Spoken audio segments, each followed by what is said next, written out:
Di video. Bismillahirrahmanirrahim. Assalamualaikum warahmatullahi wabarakatuh. Alhamdulillahirrahmanirrahim. Assalatu wassalamu ala asrafil anbiya'i wal mursalin sayyidina wa maulana Muhammadin wa ala alihi wa ashabihi ajma'in, amma ba'du. Di sini kita akan membahas mengenai ayatul Quran bersama saya Jazrina Fidanda untuk memenuhi mata kuliah studi Quran Hadis PBA kelas 2A.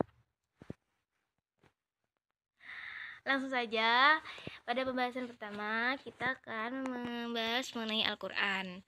Apa sih Al-Quran itu?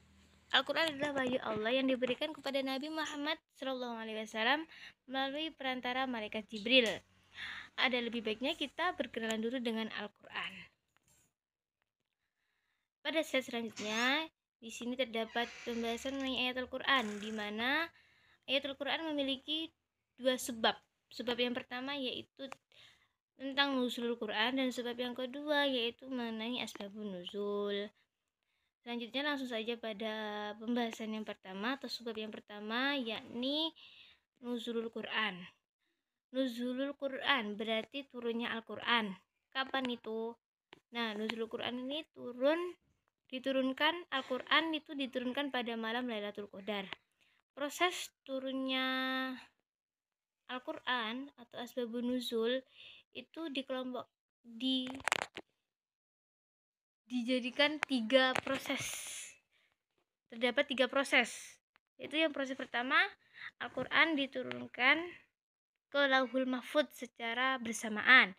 Kemudian Al-Quran diturunkan ke Baitul Izzah atau langit dunia secara bersamaan, dan yang terakhir Al-Quran diturunkan kepada Nabi Muhammad SAW secara berangsur-angsur. Ini menurut pendapat para ulama yang masyhur.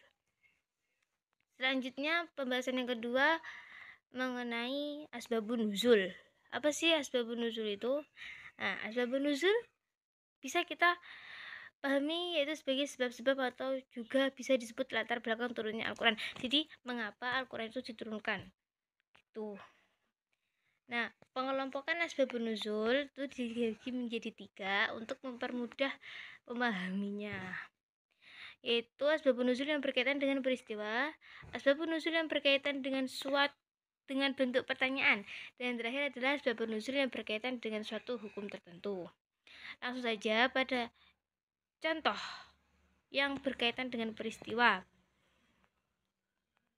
Di sini ada surat Al-Fil, di mana surat Al-Fil memiliki arti gajah. Asbabun nuzul surat ini berkaitan dengan peristiwa penyerangan pasukan gajah yang dipimpin oleh Raja Abraha untuk menghancurkan Ka'bah. Yang kedua, asbabun nuzul yang berkaitan dengan bentuk pertanyaan.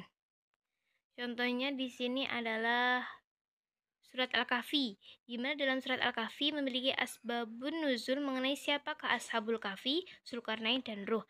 Dan di dalam surat Al-Kahfi tersebut terdapat pembahasan mengenai Ashabul Kahfi. Yang terakhir, yang berkaitan dengan suatu hukum tertentu.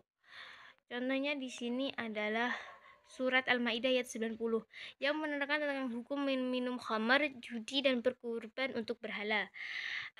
Asbabun nuzulnya terjadi ketika kabilah golongan Ansor, di mana dalam suatu perjamuan mereka dijamu atau disuguhi dengan khamar, sehingga menimbulkan perkelahian saat mabuk, atau setelah itu menimbulkan permusuhan. Sekian pembahasan mengenai ayatul Quran. Jika ada kurang lebihnya saya mohon maaf. Hadza qoblal akhir wala yuhituna bisyai'in min ilmihi illa bima syaa, yang berarti dan mereka tidak mengetahui apa-apa dari ilmu Allah melainkan apa yang dikehendakinya. Quran surat Al-Baqarah ayat 225. Terima kasih. Sekian dari saya. Wassalamualaikum warahmatullahi wabarakatuh.